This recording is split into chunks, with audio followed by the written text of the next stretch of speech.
Welcome to the Society for Ecumenical Studies webinar. This is a great one this quarter, learning about Christian unity from the Church of South India. So we've got Bishop John Perumbalath, Bishop of Liverpool, and Bishop Royce Victor, who is the Bishop of Malabar. So some housekeeping. Can I ask you all, if you're not one of our esteemed speakers, to keep yourselves on mute? So the last part of this webinar, we will have time for question and answers, and then I'll invite you to put your virtual hand up or your real hand, either one's fine, and we can have a more interactive time then. But until then, if you can keep yourself on mute, that helps with the recording, and it just helps us all focus in on our speakers and what they're going to say. So the structure of the webinar today, each of our speakers have been given 20 minutes on the dot. I will stop them, I won't. 20 minutes to give us their talks about learning about unity from their contexts and their own experiences. And then we'll have 20 minutes where I've prepared some questions to ask them. And then we'll have a general question and answer session, and I'll open it up to the floor. And by looking at our audience, we've got many URC members, many Church of England members, people from other denominations. I think we could have a really interesting conversation. So when we get to that point again, just please raise your hands and I'll invite you to unmute yourselves. So I'll ask the speakers to introduce themselves in more detail, but our first speaker will be Bishop John Perumbalath, who is the Bishop of Liverpool. So John, if you can introduce yourselves and then give us some wisdom about Christian unity from your experience of South India and also later on being here. Thank you. Okay, thank you, Victoria. I am John Perumbalath, Bishop of Liverpool in Church of England.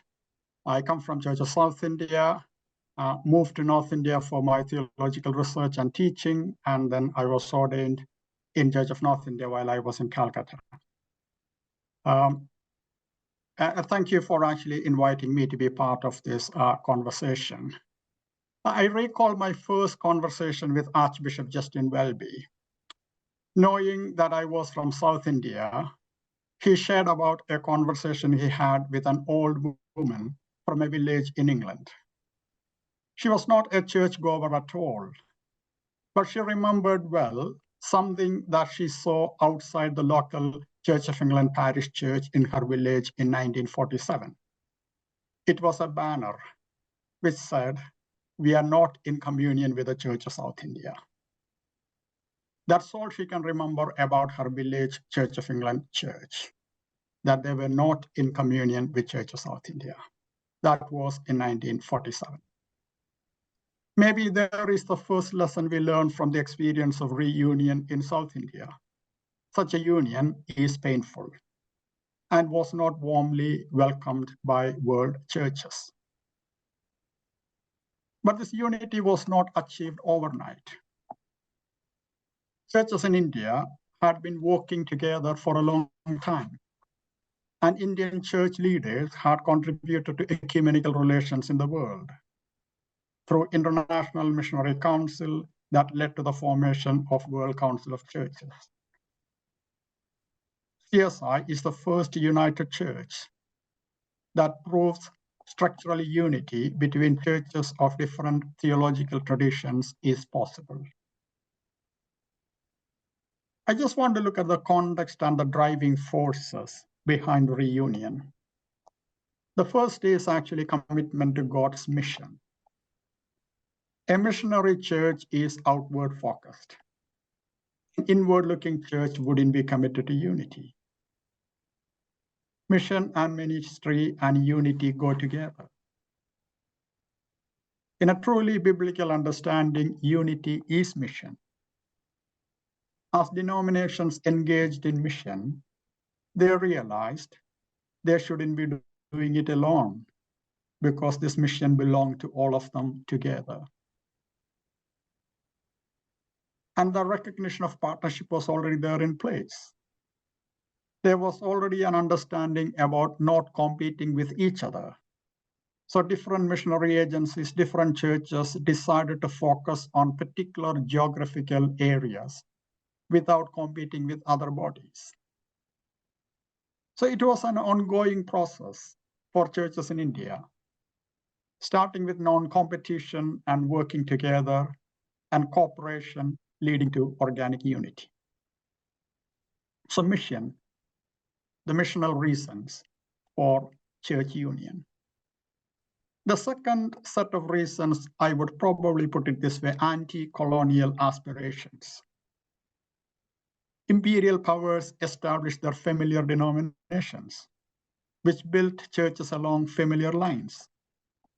Those structures symbolize the imperial associations of faith in an overwhelmingly non-Christian society that was anxious to end imperial domination. Christians had to find their place in the new order. This reminds us that our socio-economic and political context plays a role in how churches engage in mission and struggle to exist with integrity and credibility. A struggle that leads to a recognition that we belong to each other. So missional reasons as well as socio-political reasons have played a major role in helping churches to come together. I just want to highlight a few issues confronted in the union. The first set of issues I will call ministerial, how ministry is understood and exercised. Different denominations understood apostolic ministry or succession in different ways. For Anglicans, it was through the laying on of hands by a bishop. There was a strong argument that those who were not episcopally ordained should be ordained again by a bishop. But the pioneers in unity began to participate in theological self-criticism in regards to the life and work they inherited. And they grew in appreciation for each other's calling. Another important development in thinking about ministry was on the ministry of the whole congregation. There was serious thinking about the ministry of lay people. Ministry was not centered around ordained ministers. When it came to ordained ministry, the argument for reordination was lost when the discussions became serious. All ordained ministers, episcopal or non-episcopal, were going to be ministers in the United Church. The principle was that in the United Church, everyone will be under a bishop, united by ministry, communion, and authority, not necessarily by their ordination by a bishop. And any priest ordained in the United Church will be ordained by a bishop. But many couldn't tolerate this anomaly. Some ordained by bishops and others are not, but all working together in one church, recognizing each other's ministry. The best response to this concern of anomaly was from Leslie Newbigin. He said, the greatest anomaly is that the church is divided. We are only trying to correct that anomaly. Newbigin invoked the doctrine of justification to heal this anomaly.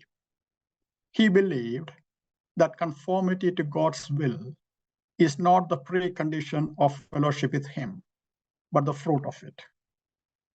He spoke about the doctrine of justification by faith, having a bearing upon the practical task of Christian reunion.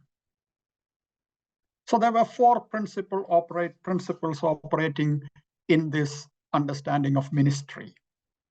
Firstly, uniting bodies are truly part of the church, and their ministers are real ministers, regardless of their tradition.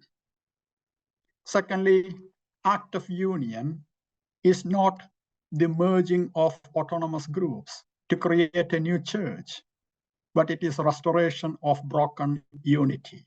We are united back into that unbroken, undivided church.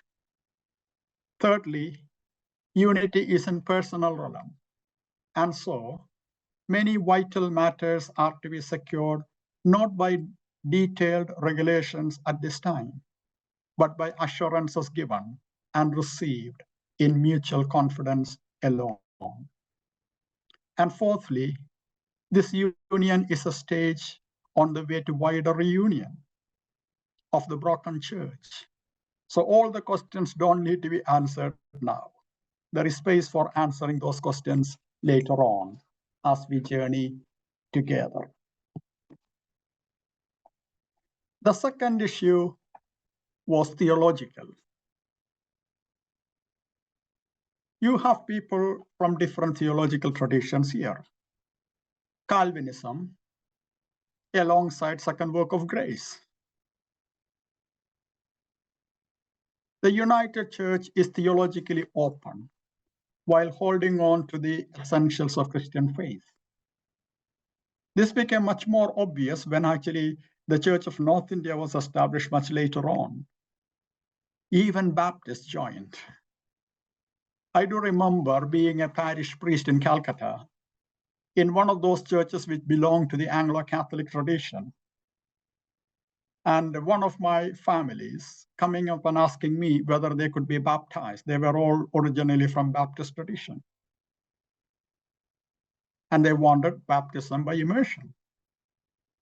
So I said, there's no problem as long as it is your first baptism. Yes, I can do that. That's the agreement. No one should be baptized a second time. But if it is your tradition that you wait for your baptism when you are an adult, we do that. I have to take them to next door church, a previously Baptist church, which was still part of Church of North India, to baptize them by full immersion. We realized those theological differences should not stand on the way of unity. So a broader church, theologically open, holding on to the essentials of faith, but leaving space for even differences. The third issue or the third area of issues would be organizational or hierarchical. You have Episcopal, Presbyterian, and congregational way of organizing church. So there was question about the new church. It was agreed that it will be an Episcopal church, but bringing the best of each of these traditions. So a new structure with elements drawn from all these traditions, which also meant a willingness to have even anomalies.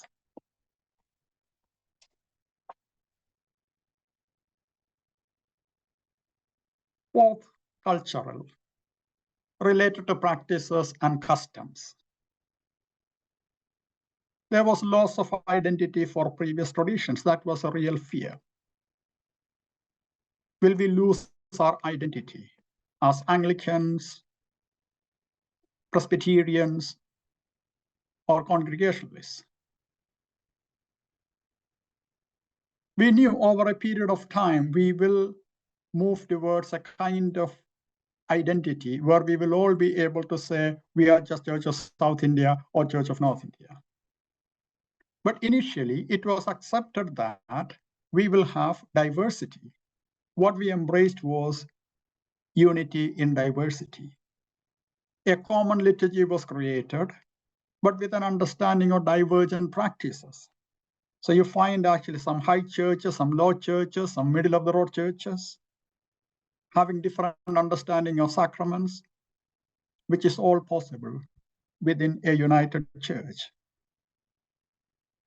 When I was a parish priest in Calcutta, I would celebrate a sung mass in St. James's Church, where I was a parish priest, and then drive to St. Andrew's Church, which was a Scottish Presbyterian church before the church union.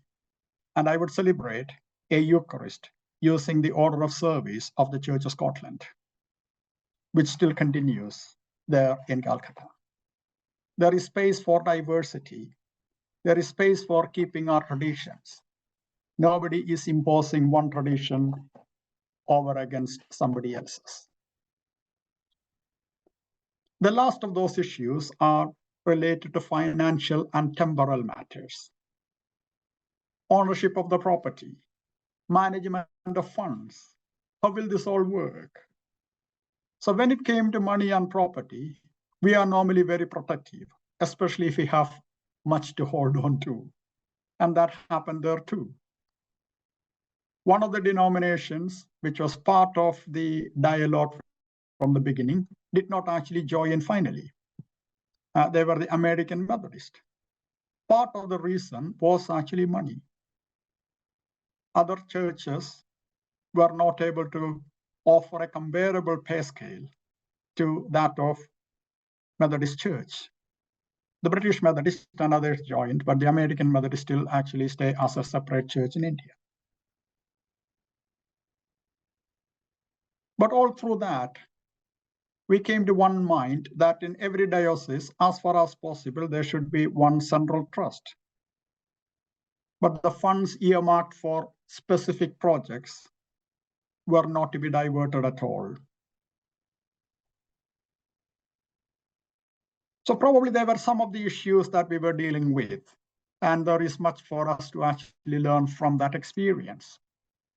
At the end of that process, we ended up in a very unique place. Church of South India, like other United Churches in Asia, have this unique place in the world church. They're members of Anglican Communion. They are also members of World Methodist Council. They're also members of World Alliance of Reformed Churches.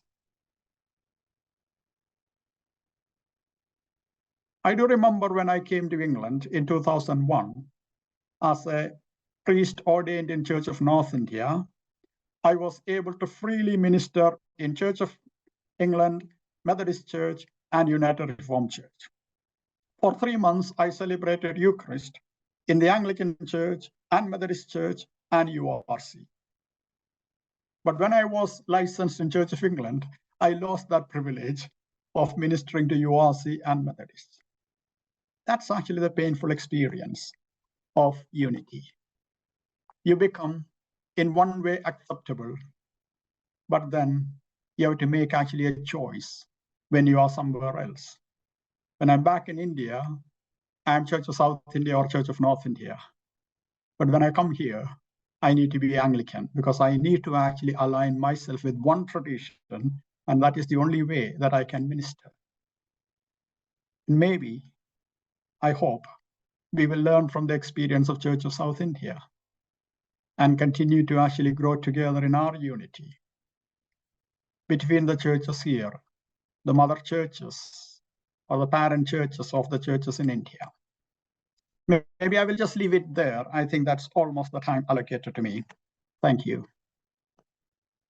Thank you, Bishop John. That was fantastic. I think some things that already just really stuck out for me was the idea of reunion, like it's broken to be broken, and I think that came across so strongly. That this isn't a new thing that was created, but it was a restoration of brokenness. I think that's something to really dwell upon. So thank you.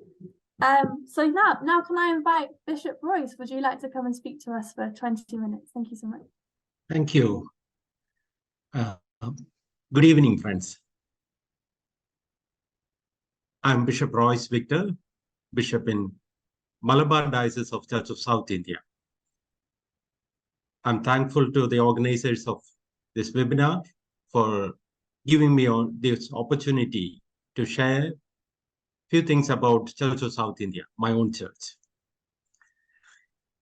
Last year, in 2022, the Church of South India completed 75 years of its existence. At this moment of time, what can we learn about Christian unity from the Church of South India? The Church of South India is a product of a lengthy process of negotiations held between different denominational groups and mission organizations.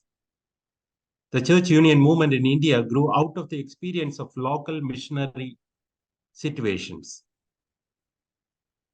The Western denominational differences, which came along with the missionaries and mission agencies from Europe and North America, proved to be problematic in many ways in Indian context.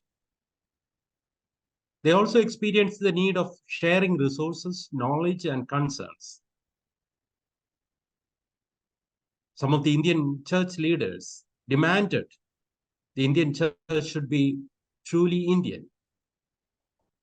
in Bishop V.S. Azariah's words, unhappy divisions existing in Indian church are sin and scandal in Indian setting. And these leaders aim to create unity and oneness in the church. And also the church should be native instead of foreign, they demanded.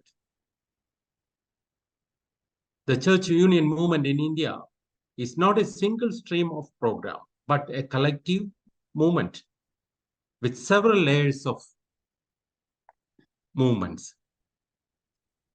Various events fostered the growth of ecumenical spirit in India.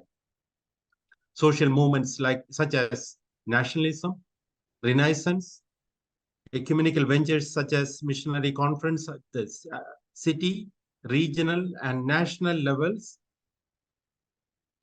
and ecumenical or interdenominational institutions all have their contribution to the development of ecumenical spirit in India. The Bombay Missionary Union, introduced in 1825, brought together representatives from the Church Missionary Society and American Board and extended its invitation to all Protestant mission societies. Similar city fellowship meetings were started in Calcutta and Madras in about 1830.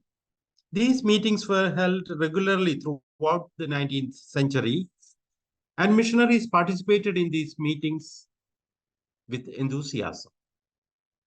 The city level meetings paved the way for regional meetings of missionaries. The meetings were held from 1855 onwards regularly. Another important gathering of missionaries were the decennial missionary conferences, which were held once in 10 years. In 1872, Allahabad Conference was the first of its kind. These conferences shared common concerns for unity and cooperation in evangelization and gave recognition to the growing rise of native Indian church.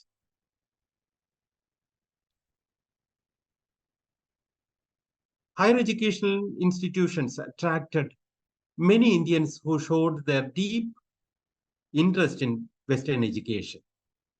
Many young people gathered there from different parts of India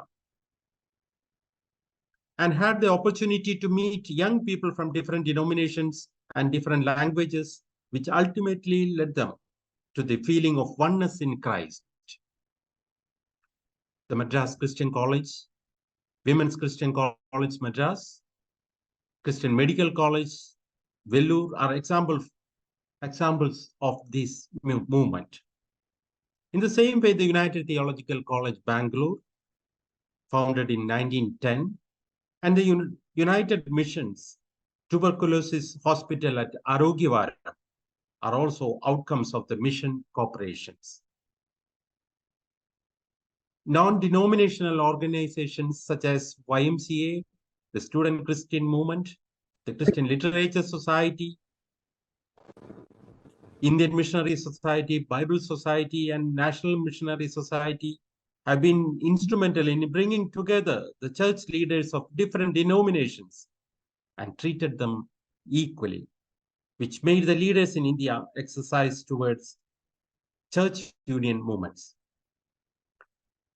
The desirability of organic union first arose among the Presbyterian churches in India in 1863. In South India, there were 3 Presbyterian missions: the Church of Scotland, the Church of the American Arcot Mission, and the Free Church of Scotland Mission. They initiated a movement to have a South Indian United Church. With the approval of the home boards of these organizations, final consummation of the union took place in Madras or Chennai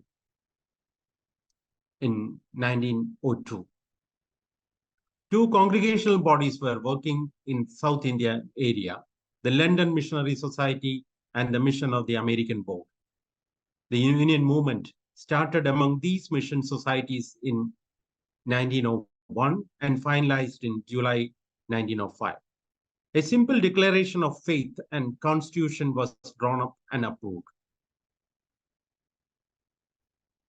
The leaders of the Presbyterian and Congregational churches strongly felt that the time has come for the abandonment of sectarian ruts and to give the Indian church the encouragement of larger number and broader horizon of fellowship.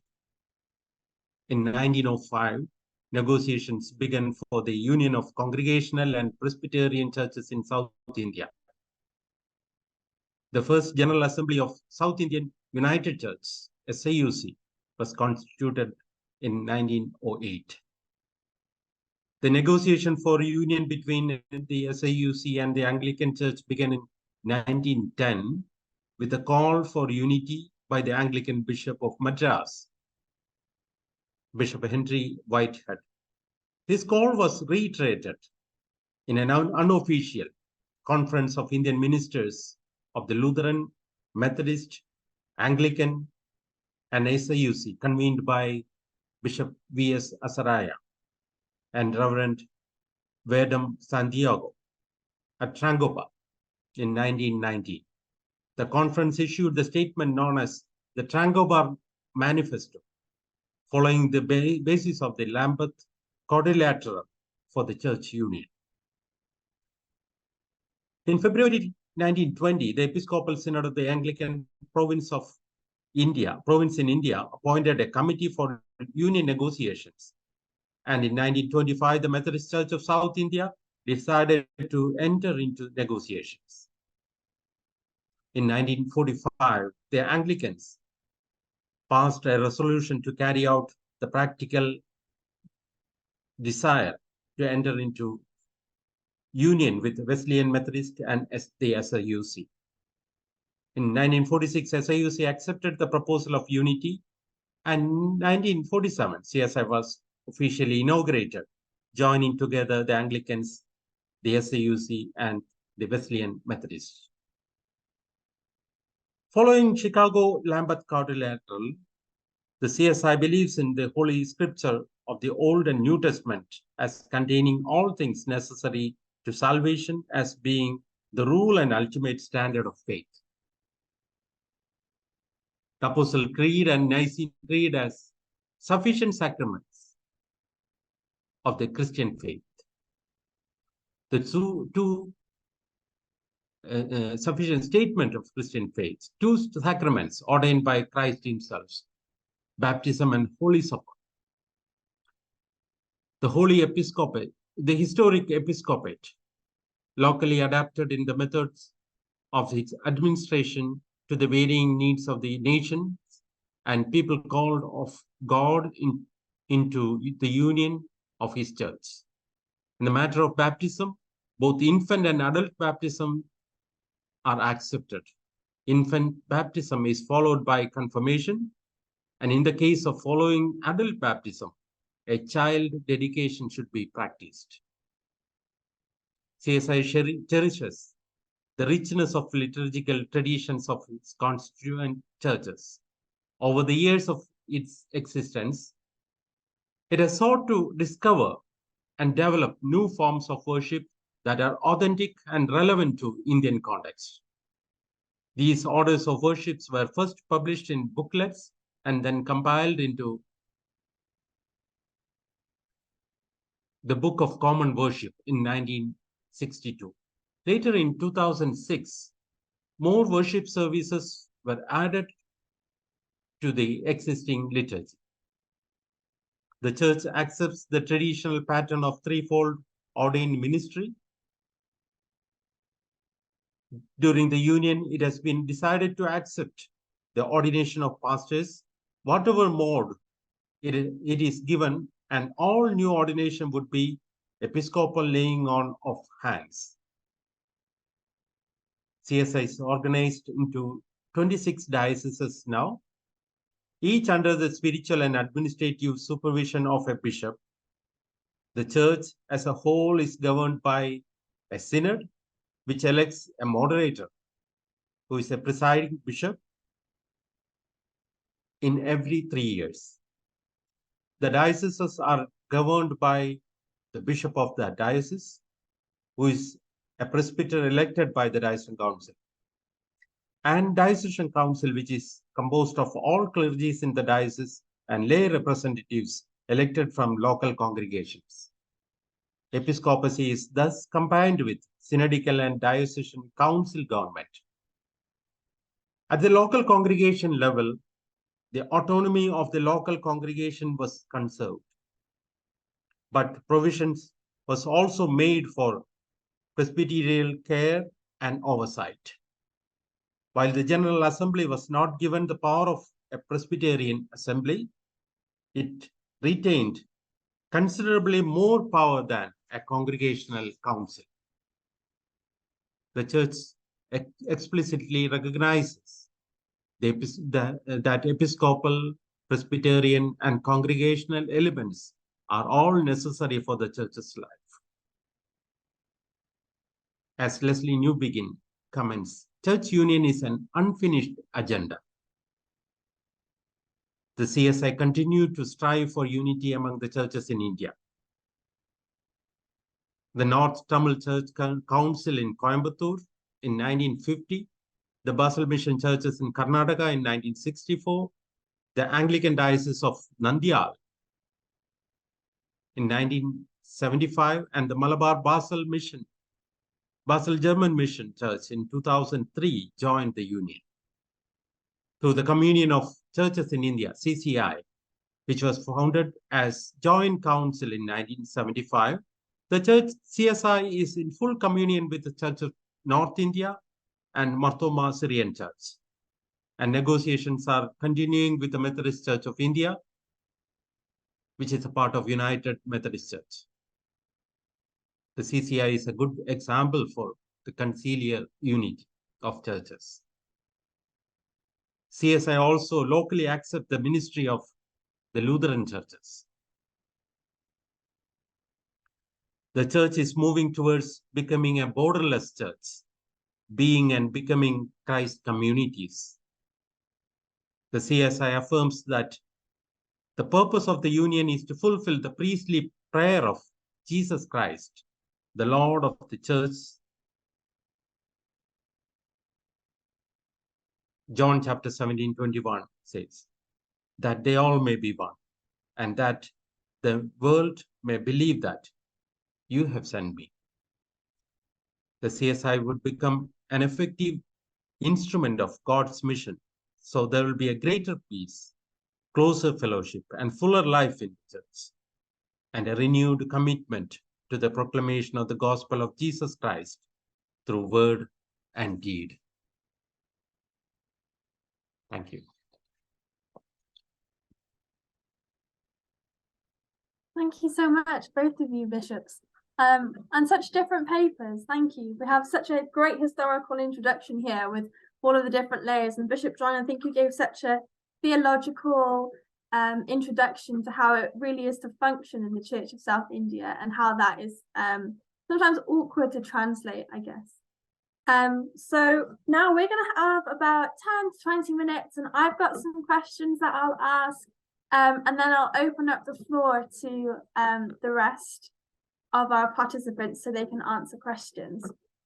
Maybe my first question, I think Bishop Royce, you really picked up on this, the idea of the multi-layered necessity that we need to get to union. So you talked about like the student Christian movements, the YMCA, young people, but then you also have kind of the hierarchical conversations of the Anglicans and then the Methodists kind of joining the unions and the missionary board. So there's so many different conversations going on.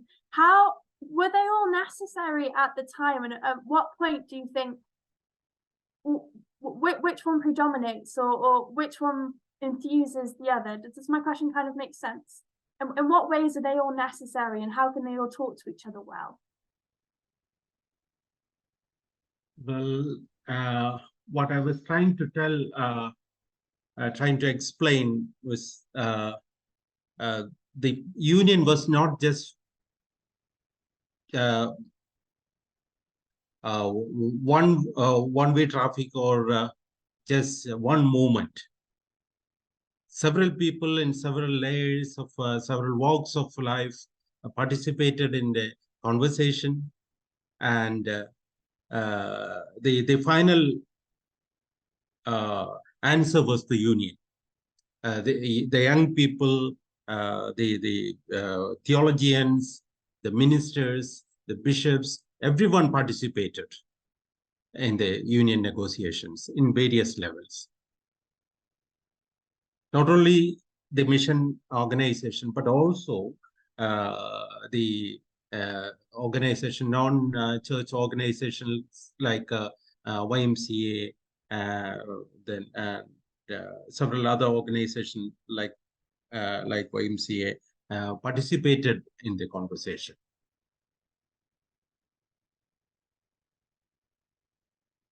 That's really helpful, thank you. Maybe a question for both of you. Bishop John, you picked this up overtly, but a part of the desire for unions came from an anti-colonial resistance. There was a want for independence. There was a realization that maybe indigenous Christians in India weren't getting the leadership that they should have had. And so how did these anti-colonial aspirations mirror themselves in church unity?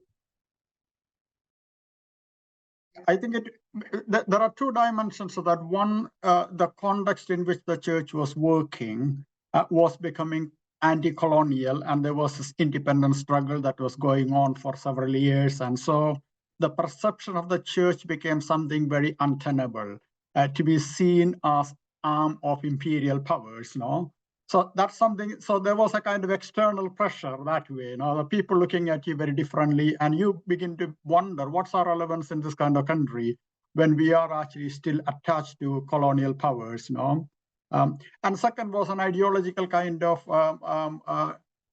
thing for the leaders and the church people, because colonialism was evil. And they had to recognize that and fight against actually the same powers, actually they brought them where they were. Some of the British clergy who were there were part of actually that struggle also. Rather, they declared solidarity with people in India against their own colonial and imperial power. So it worked actually both the ways. One, the kind of perception of the people. Second, the very conviction that actually oppression and injustice is not actually tolerated by God. This is injustice that has been going on for years and decades, oppressing a group of people and then actually taking advantage of the economic resources there. And so that understanding of Christian message and its relevance to justice and peace also played into that. And many of the church leaders were part of the independence struggle too. There were several Christian leaders who were part of actually the church union, who were also actually supporting independence struggle. Shall I add one sentence? Yeah, sure. Yeah. Interestingly, India got the independence in 1947, August 15th, and CSI was formed in September 1947. So it was a parallel movement and enriching each other.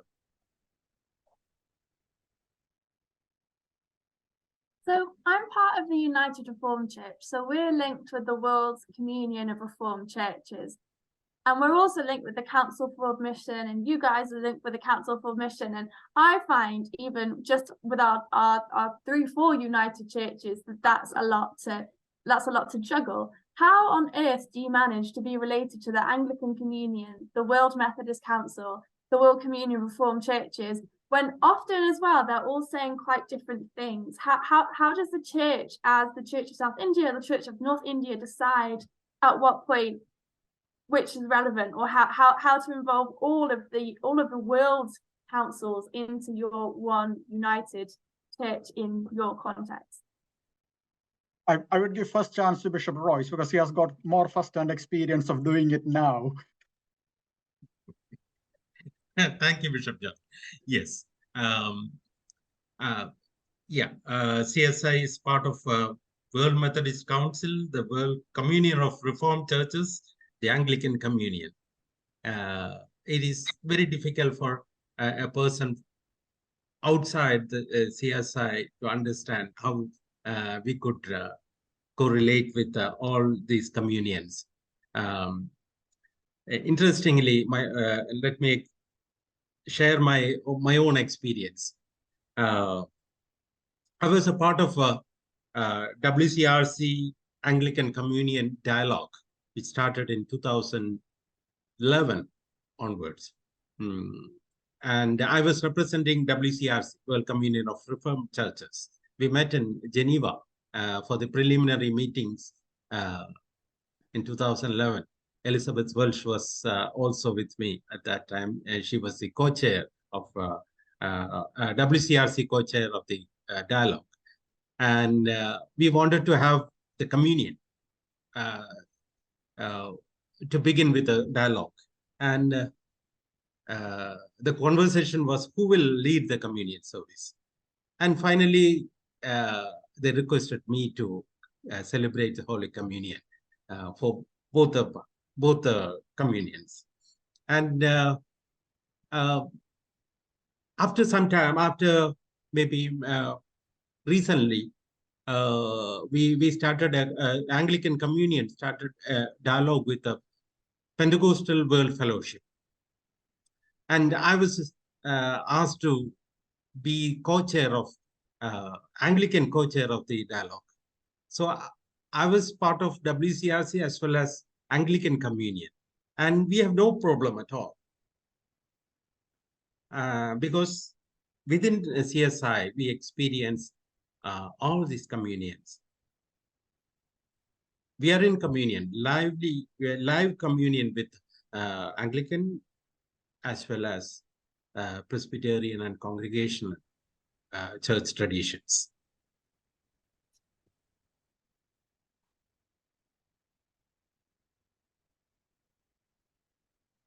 Bishop John, you have anything you'd like to add, or? No, it is. I would say it is not a burden; it's a joy. Okay?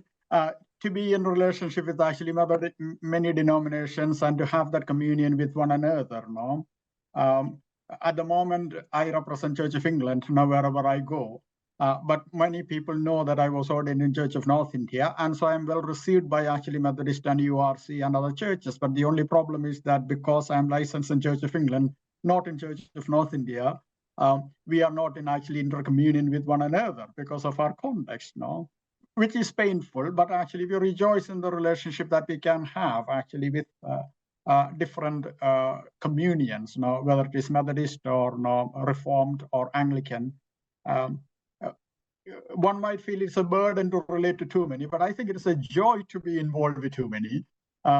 Our fellowship is something that we need to offer thanks to God for. No?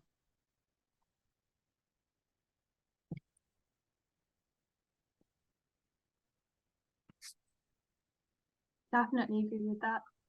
I think, is my internet okay? I think it might I be think you struggling got a frozen. little You bit. got frozen for a bit, actually. Yeah. Yeah, sorry. I think I'm back. If you can hear me to ask a question. So Yeah. I guess Bishop John, I'd like to ask you. Maybe this is a bit personal, but how did you decide when you came to the UK that you would become part of the Anglican Church? Like, how do you deal with that tension? But you also feel like you're part of the other denominations as well. And how do you deal with that ongoing tension? Or maybe do you feel like the Anglican Church misunderstands you in your ecumenical ministry? No, I don't think anyone misunderstands me, but no, the bare reality is that we have to make a choice here. Because two of my disciples are here now from the same church I ministered in Calcutta. As a husband and wife, actually, wife works as a URC minister, husband works as actually a Church of England priest, you know, a young couple. But they discerned actually on the basis of their particular spirituality and preferences, that's where they wanted to be. So they live together. The young woman is actually a minister in URC, working in London, and her husband is an Anglican minister associated to neighboring parishes there. No? So it's a question of preference and priority. I would say for me, it was my particular kind of spiritual orientation that actually made me to make that choice. I had to make a choice. I couldn't choose all the three. If it was possible, that's what I would do. But unfortunately, that was not an option. So when you're forced to make a choice, then you make that choice on the basis of your particular spiritual orientation and your training back in Calcutta. I was primarily a parish priest in a very Anglo-Catholic church now, which was a USPG church before the church union. And I'm Benedictine by my temperament and my practice and discipline. So all that made me more of a kind of Anglican if I had to choose between actually three, you know. But back in Calcutta, I sort of moved between the three traditions. I would celebrate Eucharist in actually a formerly Anglican church, a formerly Scottish church, and a formerly British Methodist church. I felt comfortable everywhere. No, I didn't have to make a choice there, but here I have to make a choice. It is a painful choice, I would say. It wasn't actually, an easy thing to think that now I'm going to be limited to one tradition.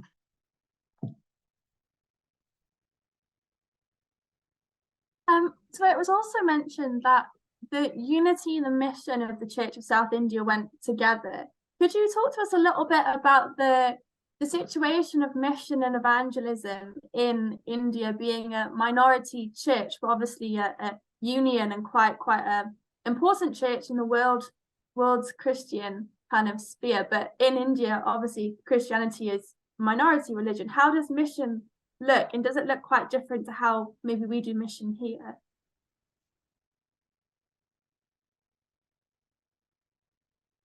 I would say actually, yes, it is a small church, but it is not as small as Church of England. No, maybe it is good for us to realize the size of Indian church. No, definitely in terms of the population or the percentage of the population there, it is smaller. But we are talking about millions and millions of Christians actually in different denominations in India. So it is a huge establishment. But in terms of mission in India, the Indian church is unashamedly Christian and evangelistic in its actually existence. This is one of the things actually I sometimes actually remind my clergy and people here in my diocese and in the Church of England, because we somehow have this kind of feeling that religion is so private.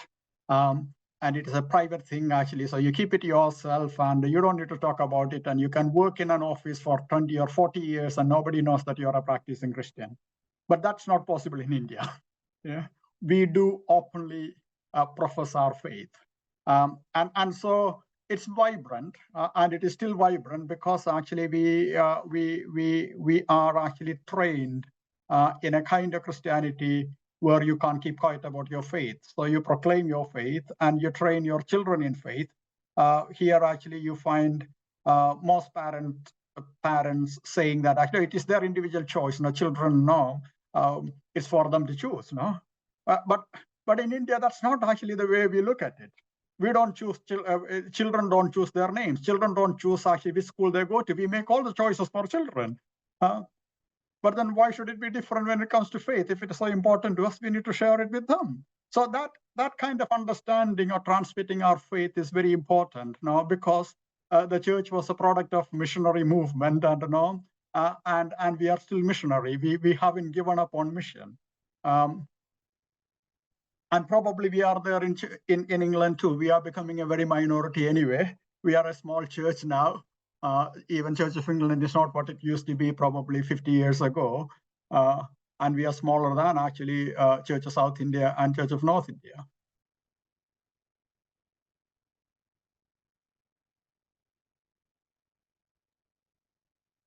Bishop Royce, do you have anything to add? Maybe also I'm interested in the relationship between the church in India and politics. That obviously in Britain we're quite politically relevant, I guess, and that we have bishops in the House of Lords, but obviously in India the situation right now is less than peaceful politically. And how does the Church of South India?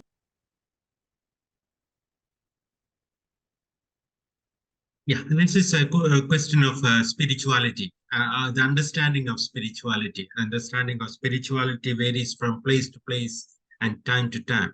How do you understand the church and evangelization ministry in Europe? And how do we understand those things in India? These are different, slightly different. I agree with Bishop John and saying how spirituality functions in Indian society. church has been silent in politics for some time because we are facing some difficulties, political pressure these days. So, yeah, I know it's been there for some time, and church is silent, I would say silent, afraid of persecution, and this is happening in India. You might hear a lot of stories from India. Some are real and some are not. So the unity among the Christians is relevant and also is it's important for our being as a Christian in India. So unity is very important for our lives. That's great, thank you. Maybe I just have one or two more questions. So I read a few letters between Daisy Gopal Ratnam, who is the General Secretary of the Church of South India from 1971, if I'm right, and Leslie Newbegin, and they were talking about kind of their goal for women to be ordained in the Church of South India.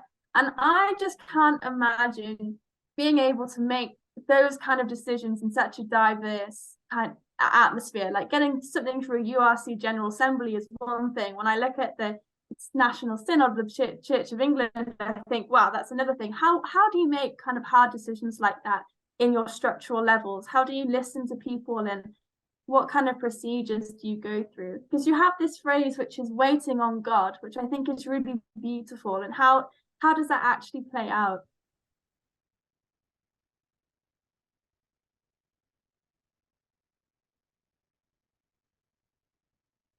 I'm looking to Bishop Royce, who has got actually the current experience of decision making. Yes. CSI took decision to ordain women in 1982. So from 1982 onwards, we have women pastors in our church, and we do have a bishop, a woman bishop in our church. But interestingly, there are dioceses where you don't see even a single woman as pastors. So a wide variety of understanding of ministry is there in our church. Some accept, some do not accept. Some are more conservative in understanding of the ministry, women's participation in ministry, and some are very liberal. But I can see the changes happening in many places, including my own diocese, which never ordained a minister, a woman as a minister. But I can see the changes. Yeah, but the thing is that actually we were able to make that decision as early as 1982, even though technically it didn't become a practice in certain dioceses, which is a marked difference actually in terms of the ways in which we make decisions. Decision making is much more easier there because the synod can make actually decisions without actually going back to each diocese for ratification, and which happens to be the kind of thing that happens in England. In Church of England, actually, for any major decision, you need probably a 5-year plan. Less than that won't work. So I've just got one last question, and then Rosie will hand over to you, and we'll open up the floor for the last half an hour.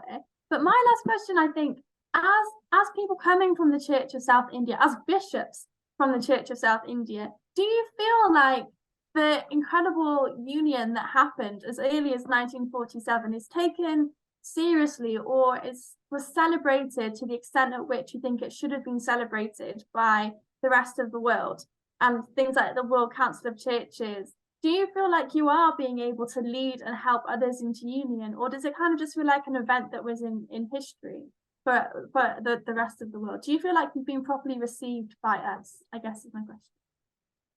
Definitely not initially. That has been the story, you know, because the Church of England wasn't positive at all, and we were not accommodated into the Anglican Communion initially.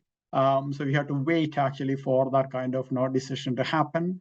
A lot of clergy and bishops in Church of England that time were against even accommodating the United Church into Anglican Communion. So initial welcome wasn't actually very much there, no. But once the world bodies were able to actually have their reflection on what happened and the biblical imperative of unity, I think actually CSI became then a model to actually talk about, so that was after much reflection, not very initial kind of stage, initially there was resistance, but then we were welcomed, and then it was actually celebrated as a kind of model that we can actually follow. And then actually that led to many other united churches. Church of North India was established in 1977, and then actually church in Burma and church in Pakistan. So these four churches, united churches, have got a unique place, and it has influenced also other uniting churches in Australia and various other uniting churches which are still actually seeking unity, So I would say initially not very much actually, celebrated, but then in reflection and actually further kind of thought, the World Church began to celebrate what happened in Church of South India. And in one way we became a model.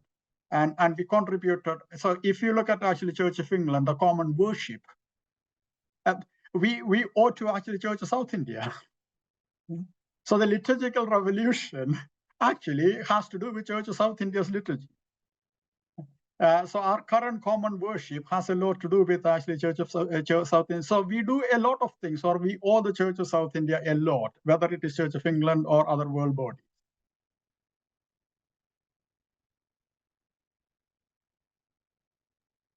Bishop Royce, would you like to answer this one, or should I open to more questions? Yeah, more questions, please. Yeah. Great. So I've got the question from Rosie. If anyone else has a question, you can either put up your hand or put it in the chat. So I've got one from Rosie, and then I do also have one from the chat as well that I'll ask afterwards. Okay, thank you. Bishop John, I'm fascinated to hear what you're saying about sort of the post-colonial situation that we're in, and I think it's really, really important to address that as far as the whole Anglican Communion is concerned worldwide. But I do want to just tease out the sort of gender dynamic to that, because my relationship with India really is with the Diocese of Nandyal, where they have a woman bishop, obviously Bishop Pushpalalita, and she carries a huge weight of nostalgia for the liberating experience that she had as a woman from the missionaries that came, especially the Bible women, and gave her experience and status and took her seriously. So it's kind of a very complex story once you start putting gender into it. And you can see post-colonialism from a male perspective, but from a female perspective, it's not quite so simple. That's true. I recognize that as the Bible women and others, the ordinary people inspired actually women and others in India, but the authority and power always actually resided with men. Okay. So that was still actually so.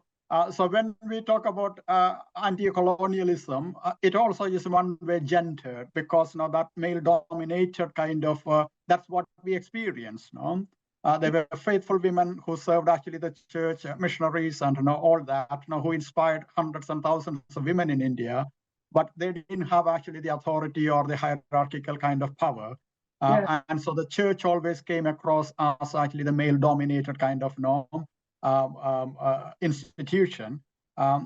and to a greater extent, the church still carry on that tradition, and there hasn't been a big revolution in India, even though there was a provision for women to be ordained priests in 1982. There weren't many women ordained actually in many dioceses until recently. And there are some dioceses who wouldn't still accept actually a female priest. So that is a cultural kind of dimension that we need to take into account also generally in India. So it is multi-layered. In one way, okay, my anti-colonial kind of stand is also gendered in the way that actually as a man who stands for equality between men and women, I feel that actually my fight is against actually a male-dominated kind of church and community. That's what I see actually in the colonial kind of bodies. And that is probably replicated by the fight of many women in India, and they would have seen also the colonial powers in the same way. Yeah, it's true. I mean, all the local church schools have the most fantastic, highly educated, charismatic women running them. Yeah. But nevertheless, the bishop is still the visitor and has entire power over the local schools and can control the way in which they function without having any understanding of education. So it's a complex power structure, which in the end usually ends up with the power landing at the feet of the men. Yeah, true. Yeah. Okay. So we've got a question from Jackie. Jackie, would you like to ask your question, or have you popped it in the chat because you would rather me say it for you? I don't think I've got anything to add to what I said in the chat, so you can just read out what I said in the chat. Is that all right? Yeah, of course. Yeah, Okay, right. Thank you. Yeah, we can read that question. I'm Catholic, and I'm wondering if there is any progress towards Protestant Catholic churches working together. There is an ongoing dialogue between actually various church bodies. The Anglican Communion has got actually Anglican and Roman Catholic dialogue now that has been going on for decades, actually, and here in England, the Church of England bishops and Roman Catholic bishops meet together once in 2 years, actually. So the next one is coming up in January here in my city. So there is that aspiration that we work together. Sometimes it works locally very well. One of the reasons why I agreed to come to Liverpool is actually that there is a good relationship between the Roman Catholic and Anglican. So myself and the Roman Catholic Archbishop here, we work together well. We celebrate major festivals together. We address social issues together. The two cathedrals actually work together at the end of the same street. Actually, we are positioned that way. So it happens locally in many cases, but the church's policies and rules and regulations, need to change. We are all aware of that, but we can't say how long it will take, Could I just come back on that? I was really thinking about what was happening in India rather than what's happening in this country.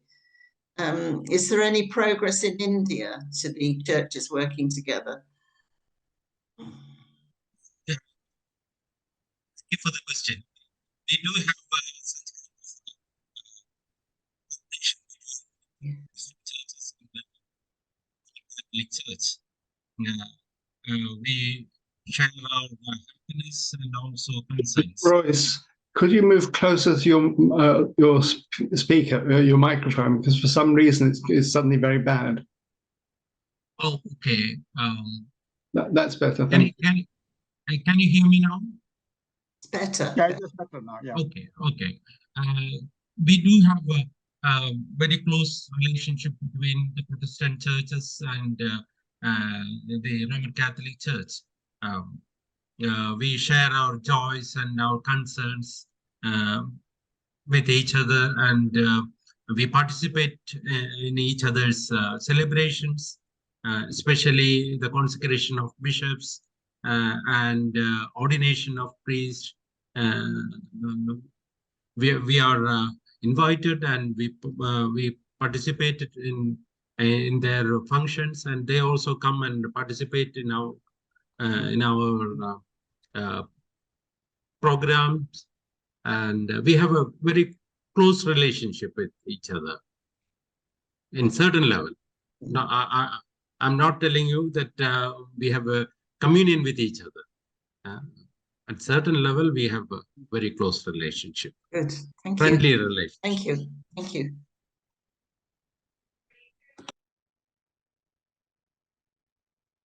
John, would you like to ask your question? Thank you, and it's really good to be able to do this. A question to both bishops, but I'd like you to speak from each of your perspectives. Ecumenism is often seen as a movement rather than a moment. So in the Church of South India, what are you doing to keep the spirit alive and looking for new opportunities rather than simply giving thanks for what's already happened?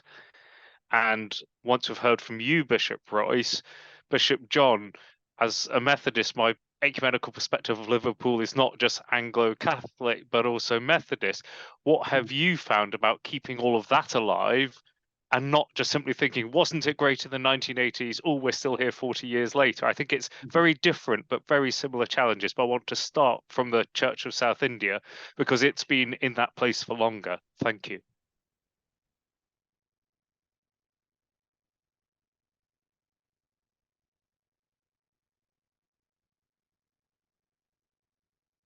Okay, yeah. As far as Church of South India is concerned, the original vision was that it was actually a journey, and it was a first step to wider unity. So they never claimed that this is the final form of a church, no? And that's why several questions were left unanswered. And they determined that it was not necessary to answer all the questions because we are not yet there. And that means that they continued actually dialogue with Lutherans, and as Bishop Royce already said, the continuing union with actually the Martha Syrian Church and relationship with other churches. So it is continuing actually. It's an ongoing thing. The desire is for Church of South India, Church of North India, and Martha Syrian Church to be a communion of church with a kind of distinctive identity. So that's actually already happening there. Maybe Bishop Royce will be able to say a little more about that. And coming to England, yes, I served on Methodist and Anglican panel for mission and unity for 6 years. So wherever I am still actually ecumenical. I'm still trying actually to see what else we can do. So I was part of actually the group that produced the various documents on actually Methodist Anglican unity and the follow-up to the covenant, and we produced actually the latest one that had gone to both the Methodist actually conference and General Synod. I was part of actually the group that produced that also, which we finally decided it is not the right time for any of us actually to go ahead with. Now, what we didn't want was actually one church passing it and the other church rejecting it. That will be disastrous. So we will do that only when we both know, okay, we can go for it and we have got the support actually for both, whether it is the conference or the synod. So I'm very much actually still involved in actually, I just actually stood down from there when I was asked by the Archbishop to be the lead bishop for Churches Together in Britain and Ireland. So that is my current role actually. So I am the lead bishop for Churches Together in Britain and Ireland. So I'm a trustee also for CTBI. I chair the Churches Refugee Network, which is part of CTBI also. So yes, wherever I'm still involved in actually that wider unity, and I would love to see the church being united. So coming from Church of South India, at least I would love to see actually the Methodist and Anglicans and URC coming together if possible. Well, you would be welcome to come to the church I attend in Cotteridge in South Birmingham, which has been Anglican Methodist URC since about 1986-87. So I'll email your office and we'll find a way to make that happen. Before we go to Bishop Royce, as a lay Methodist, I have quite strong views about the covenant, and I don't want to distract us with a conversation about bishops and laying on of hands, because I felt the CSI was further forward than what came to the Methodist Church in England, in the UK, in the latest Anglican thing. But your phrase I just wanted to highlight to everyone else was about almost institutional exhaustion. And I think for me, as a Methodist who grew up in the church after the failed Anglican Methodist Union of the 1970s, but with a lot of church ministers who were trained expecting to go into an ecumenical church that then didn't exist, very unofficially, My view is the Methodist Church had a crisis of identity, which it's taken 20 years to come out of. Yeah. And so I think that's really interesting, just to hold in our mind the sort of ground level and institutional level impact of successes and failures. Anyway, Bishop Royce, really interested now to hear more from the on the ground in South India about keeping ecumenism live. Thank you. And as I mentioned earlier, CSI is not only a united church, but a uniting church. In the last 75 years, we were able to attract many churches, small and large, to the union. And from 1975 onwards, we have a communion. We have a conciliar unity, conciliar union, in which CNI and Marthoma Church are a part. And we have started negotiations with the Methodist Church of India, and at certain levels, we have communion with Lutheran churches also. And it's an ongoing process. And we have encouraged many churches to come to the union, and also started negotiations with each other.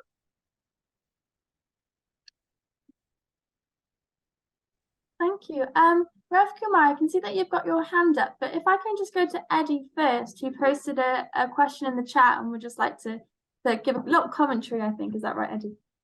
Yeah. Just to add to what I said, some fantastic time spent in CSI on a couple of occasions, and I think I went with a real heart to understand a little bit more about what brought about this fantastic union. And I was particularly impressed with the work of the evangelists, as you call them, which is sort of an order, isn't it, in terms of looking after and reaching out to especially the little village, really poor Dalit communities there. But I think maybe I had some rose-tinted spectacles on, possibly because, when you had these vacuums and waiting for elections, coming from a URC perspective, it was quite a shock to see how big the elections were and how the numbers of candidates and the sort of the vacuum that could arise when there was not somebody in office. And I think that's perhaps that tempers the good thing about the bishops being able to be taken on by such a diverse Christian communities. My experience was a bit that it did lead to a bit of a vacuum and a paralysis sometimes of the mission of the church until all that is sorted out. I'm not trying to be negative. I'm just sharing a little reflection. I don't know what your thoughts are on it.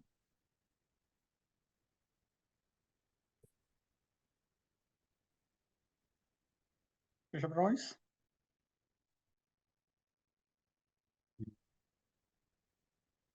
I have no answer to your questions, your experience. The role played by the bishop in Church of South India is unique, I would say. We have to look after so many things, not only the spiritual leadership, but also the administrative responsibilities. Also, we play a lot of political roles within the church and outside the church. So bishop is crucial. Bishop's position is very crucial.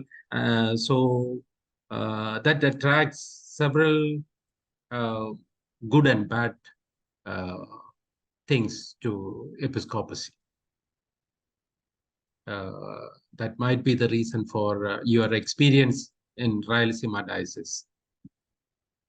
And it also varies from place to place and dioceses to dioceses. It might never happen in our diocese or some other places. But you can see a different kind of experience in other places also.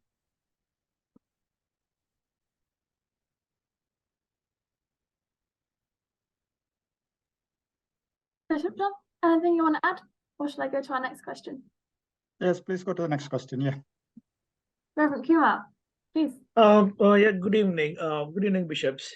I am Reverend Sujit Kumar from the CSI Karnataka Central Diocese. And I've been here in UK since 2 years, deputed by the KCD, Karnataka Central Diocese, to the URC. I am presently in the Thames North Synod with Eddie Boone, and I am ministering in East London group of churches, which is diverse in its context. I have no questions to the bishops because I basically come from CSI, so I know in and out of CSI because I've been there in the Church of South India as ordained minister since 20 years. Now this is my I could say 22nd year in the context of the CSI minister, but I'm here as the URC minister. I just want to add a few things to what we have been discussing so far. Is one thing that I have noticed as a minister that we have agreed to disagree on so many things. That's one thing that we, as part of the union, as ongoing, a united church as well as the uniting churches, we have agreed to disagree in so many things. So that's in a broader sense to understand that we have the mind of openness to welcome the other traditions as well, without any bias or without any attitudes, without any mindset. So it's like, culturally trying to welcome the other culture religiously and without, I could say, any bias. So adding to another point where Jackie was saying about the Catholics being part of the union as well. Yes, I have one, I come to say that one of our diocesan minister did his doctoral research in a Catholic institution. So that's a way of that we need to.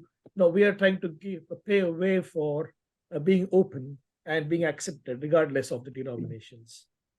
So that's what I just wanted to add.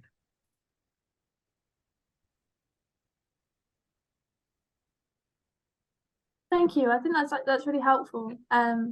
Did anyone want to have anything to add? I think this idea of us kind of being together but disagreeing, and then this idea of imperfect unity. I think you were bringing what Newbigin was talking about, like actually the imperfection is that we're divided, and how these tensions. So we can be imperfect as one, or we can be imperfect together.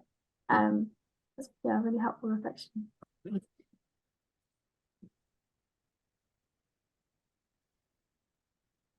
So I know we have one more question from Kirsty, Reverend Dr. Baldwick. Sorry, not doctor yet, but I can jump in. So thank you. I was really struck by something you said, Bishop John, about no one imposing one tradition over someone else's. And my question is around whether that's possible in England. So I'm coming from the Anglican tradition, and I'm very conscious of the power that the Church of England holds in ecumenical questions in England.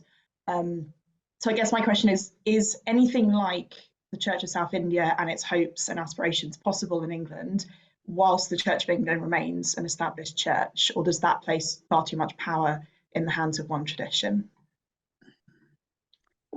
It is possible, but I can't say that is happening or that will happen. Just because we got power doesn't mean that you have to exercise that power in a particular way. You can be an established church. Historically, that's what we are. But at the same time, we can be humble as we relate to our colleagues and our sister churches. And I wish that actually, we don't have a kind of holier than thou attitude, or a kind of understanding that actually we are superior to others. That's not actually the understanding of Church of England or Anglican Communion as such. We recognize that we are part of the Catholic Church, and we are just one communion within that Catholic Church. That's what actually we believe. And I hope that we can practice what we believe.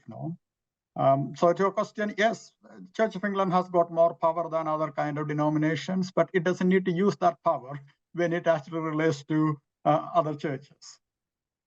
So what we need is humility.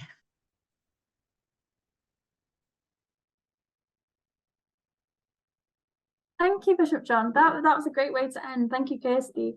So I'm just going to hand over to Alison, who's just going to tell us a little bit about the future work of the Society for Ecumenical Studies, and then we'll draw us together in thanks and a close.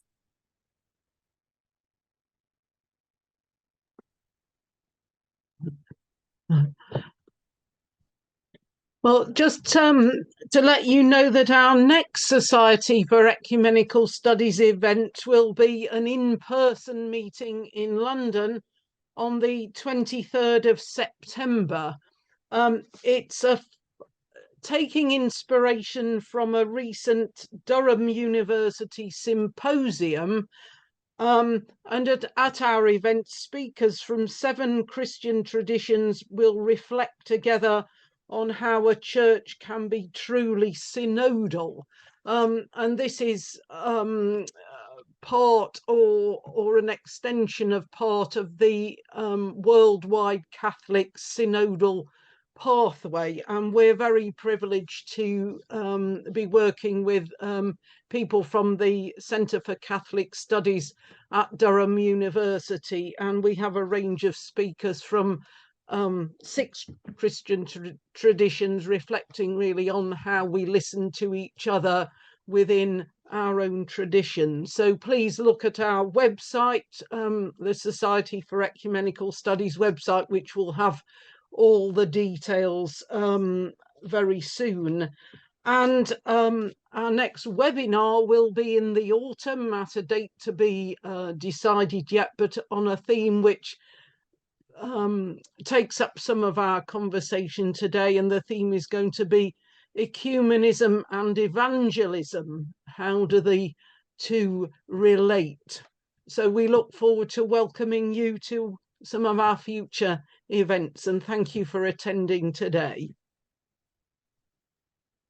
Great, so thank you, Bishop John, and thank you, Bishop Royce, and I hope we are inspired that we can keep praying that we all may be one.